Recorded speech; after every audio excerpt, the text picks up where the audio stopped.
નમસ્કાર. દિવસભરના તાજા સમાચારોમાં તમારું સ્વાગત છે. તમારી સાથે હું છું પિનલગીરી ગોસ્વામી. સમાચારો વિસ્તારથી જાણીએ એ પહેલા મહત્વના સમાચારો ઉપર એક નજર.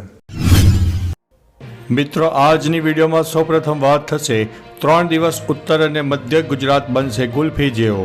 જી હા દોસ્તો, હવામાન નિષ્ણાત અંબાલાલ પટેલે ઠંડીની આગાહી કરતા જણાવ્યું છે કે વેસ્ટર્ન ડિસ્ટર્બન્સની અસરના કારણે છેલ્લા કેટલાક દિવસોથી ગુજરાતમાં ઠંડીનું જોર ઘટ્યું હતું, પરંતુ હાલમાં ધીમી અસરોથી ઠંડી વધતા હવે ઠંડીનો ચમકારો અનુભવાઈ રહ્યો છે.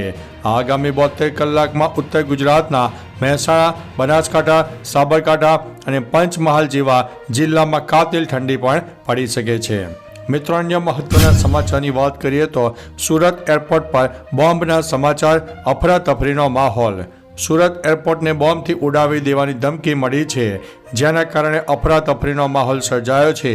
પોલીસ કાફલો એરપોર્ટ ઉપર દોડી ગયો હતો, તો ડોગ અને બોમ્બ સ્ક્વોડ દ્વારા ચેકિંગ હાથ ધરવામાં આવ્યું હતું. તો સીઓજી અને ક્રાઇમ બ્રાન્ચ પણ પહોંચી ગઈ હતી. મળતી માહિતી પ્રમાણે બારડોલી રેલવે સ્ટેશન પર 2 યુવક સુરત એરપોર્ટ પર બોમ્બ મૂકવાની વાત કરતા હતા, જે અંગે એક વ્યક્તિએ ફોન કરીને પોલીસને માહિતી આપી હતી. મિત્રો, અન્ય મહત્વના સમાચારની વાત કરીએ તો ધોરણ 12ના વિદ્યાર્થીઓ માટે ખાસ સમાચાર સામે આવ્યા છે. ધોરણ 12ની પરીક્ષાની તારીખમાં ફેરફારના સમાચાર સામે આવ્યા છે. આ અંગે ગુજરાત માધ્યમિક અને ઉચ્ચતર માધ્યમિક બોર્ડ દ્વારા નિર્ણય લેવાયો છે. ધૂળેટીની રજા 13 માર્ચે હોવાથી પરીક્ષાની તારીખમાં ફેરફાર કરાયો છે. ભૂગોળની પરીક્ષા 7 માર્ચના સ્થાને 12 માર્ચે યોજાશે. સામાજિક વિજ્ઞાન, ચિત્રકામ, એગ્રીકલ્ચર સહિતના વિષયની પરીક્ષા 15મી માર્ચે યોજાશે. 13 તારીખે આયોજિત ફારસી, સંસ્કૃત, અરબી અને પ્રકૃતિની પરીક્ષા 17 માર્ચે યોજાવાની છે. મિત્રો, અન્ય મહત્વના સમાચારની વાત કરીએ તો ફિલિપાઇન્સમાં જ્વાળામુખી ફાટતા 87,000 લોકોનું રેસ્ક્યુ. મધ્ય ફિલિપાઇન્સમાં હાજર કાલના ઓન જ્વાળામુખી 9 ડિસેમ્બર 2024માં ફાટ્યો હતો, જેના કારણે રાખના ગોટે ગોટા 3 કિલોમીટર ઉપર સુધી ગયા હતા. ફિલિપાઇન્સ ઇન્સ્ટિટ્યૂટ ઓફ વોલ્કેનોલોજી એન્ડ સિસ્મોલોજીના જણાવ્યા અનુસાર આ હજુ વધુ વિસ્ફોટ કરી શકે છે. આગામી થોડા દિવસો સુધી જોખમ અકબંધ છે. ફિલિપાઇન્સના સિવિલ ડિફેન્સ ઓફિસે 87,000 લોકોને સુરક્ષિત સ્થળો પર પહોંચવાનું કામ શરૂ કરી દીધું છે. મિત્રો, અન્ય મહત્વના સમાચારની વાત કરીએ તો મફત રાશન ક્યાં સુધી આપશો? રોજગાર આપો તેવું સુપ્રીમ કોર્ટે જણાવ્યું છે. 9 ડિસેમ્બરે સુપ્રીમ કોર્ટે કેન્દ્ર સરકાર દ્વારા મફત રાશન વિતરણ પર કડક ટિપ્પણી કરી હતી. કોર્ટે કહ્યું છે કે આટલું ફ્રી રાશન ક્યાં સુધી વેચવામાં આવશે? સરકાર રોજગારીની તકો કેમ ઊભી કરતી નથી? સરકારે જ્યારે કહ્યું કે 81 કરોડ લોકોને મફત અને સબસિડીવાળું રાશન આપવામાં આવી રહ્યું છે, તો કોર્ટે કહ્યું કે આનો અર્થ એ છે કે માત્ર કરદાતાઓ જ બાકી છે, બાકી બધાને રાશન આપવામાં આવે છે. મિત્રો, અન્ય મહત્વના સમાચારની વાત કરીએ તો ગદર 2ના આ અભિનેતાનું અપહરણ. ફિલ્મ કલાકાર મુશ્તાક ખાનના અપહરણનો મામલો સામે આવ્યો છે. ફિલ્મ કલાકાર મુશ્તાક ખાનનું 20 નવેમ્બરે દિલ્હી મેરઠ હાઈવે પરથી અપહરણ કરવામાં આવ્યું હતું. તે મેરઠમાં એક કાર્યક્રમમાં આવ્યા હતા, ત્યારે તેમનું હાઈવે પરથી કેબમાંથી અપહરણ કરવામાં આવ્યું છે. પોલીસને આપેલી ફરિયાદમાં અપહરણ બાદ કલાકારના મોબાઈલ ફોનમાંથી બળજબરીથી પૈસા પડાવી લેવાયું હોવાનું બહાર આવ્યું છે. મિત્રો, અન્ય મહત્વના સમાચારની વાત કરીએ તો પુષ્પા 2ને લઈને ક્ષત્રિય કરણી સેનાનો વિરોધ. પુષ્પા 2 ફિલ્મમાં ભંવરસિંહ શેખાવતના પાત્રને ખરાબ રીતે રજૂ કરાયો છે, તેથી કરણી સેનાના નેતા રાજ શેખાવતે રાજપૂતોને અપીલ કરી છે કે ફિલ્મ મેકર્સ જ્યાં દેખાય ત્યાં જ તેને મારવામાં આવે.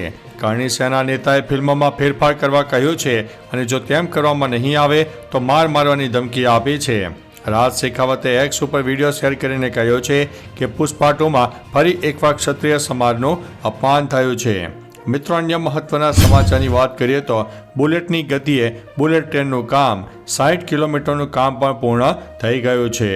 ગુજરાતમાં વાયડક્ટ પર પાટાનું વેલ્ડિંગ શરૂ થવાની સાથે જ બુલેટ ટ્રેન પ્રોજેક્ટના ગુજરાત ભાગ માટેનું ટ્રેક નિર્માણનું કામ ઝડપથી આગળ વધી રહ્યું છે.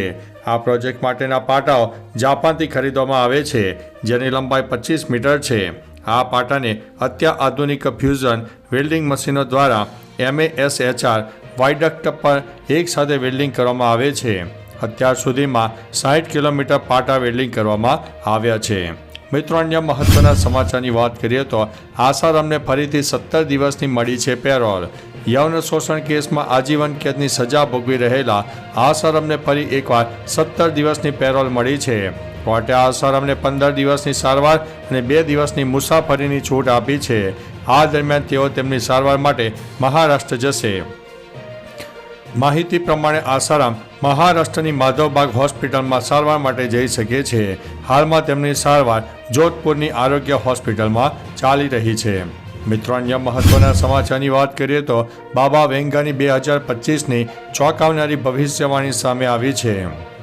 બાબા વેંગાની આગાહી પ્રમાણે વર્ષ 2025માં સિરિયાનું પતન વૈશ્વિક સ્તરે સંઘર્ષનું કારણ બનશે. તેમણે કહ્યું છે કે સિરિયાના પતન પછી પૂર્વ અને પશ્ચિમ વચ્ચે વૈશ્વિક યુદ્ધ થશે, જો ત્રીજા વિશ્વયુદ્ધ તરીકે ઓળખાશે. બાબા વેંગાના કહ્યા પ્રમાણે યુરોપમાં યુદ્ધને કારણે માનવજાતના વિનાશની શરૂઆત થશે, તેમજ વર્ષ 2025માં આવી મોટી આફતો આવશે જેના કારણે પૃથ્વી ખતમ થવાની શરૂઆત થશે. મિત્રો, અન્ય મહત્વના સમાચારની વાત કરીએ તો સ્ટેચ્યુ ઓફ યુનિટી રોડ ઉપર વાહન અડફેટે યુવાનોનું મોત.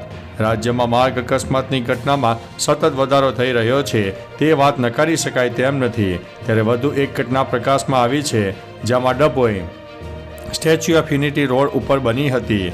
મોપેડ ઉપર જઈ રહેલા યુવાનને અજાણ્યા વાહને અડફેટમાં લેતા યુવાનોનું ઘટના સ્થળ ઉપર મોત નીપજ્યું હતું. આ બનાવ અંગે ડભોઈ પોલીસે અકસ્માતનો ગુનો દાખલ કરીને કાર્યવાહી હાથ ધરી છે. મિત્રો, અન્ય મહત્વના સમાચારની વાત કરીએ તો આ જગ્યાએ જવા અમદાવાદથી નવી ડાયરેક્ટ ફ્લાઇટ શરૂ. કોલકાતા, કોચી, તિરુવનંતપુરમ અને ગુવાહાટી જવા માંગતા મુસાફરો માટે ખુશખબર સામે આવ્યા છે. યાત્રીઓની સુવિધા માટે ઇન્ડિગો એરલાઇન્સ દ્વારા કેટલીક નવી ફ્લાઇટ શરૂ કરવાનો નિર્ણય લેવામાં આવ્યો છે. જો તમે શિયાળાની રજાઓમાં ફરવા જવાનો પ્લાન કરી રહ્યા છો અથવા તો કામ માટે મુસાફરી કરવાના હોય તો તમારી મુસાફરીને વધુ અનુકૂળ અને સરળ બનાવવા ઇન્ડિગો એરલાઇન્સ દ્વારા મહત્વપૂર્ણ નિર્ણય કરવામાં આવ્યો છે.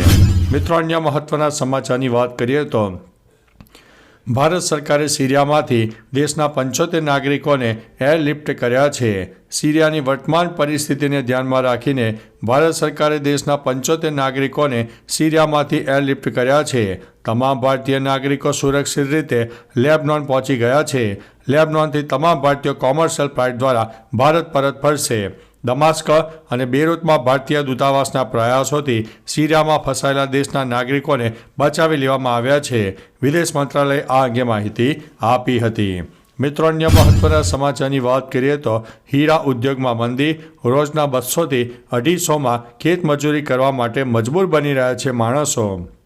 દિવાળી બાદ હીરા ઉદ્યોગમાં ભારે મંદી જોવા મળી રહી છે. અનેક બંધ મિલો થઈ જતા હજારો રત્નકારો બેકાર બન્યા છે. સામે આવેલી આંકડા અનુસાર કારખાના શરૂ ન થતાં રત્ન કલાકારોને 603 સંતાનોને સ્કૂલ છોડવાની અને વતનની વાટ પકડી છે.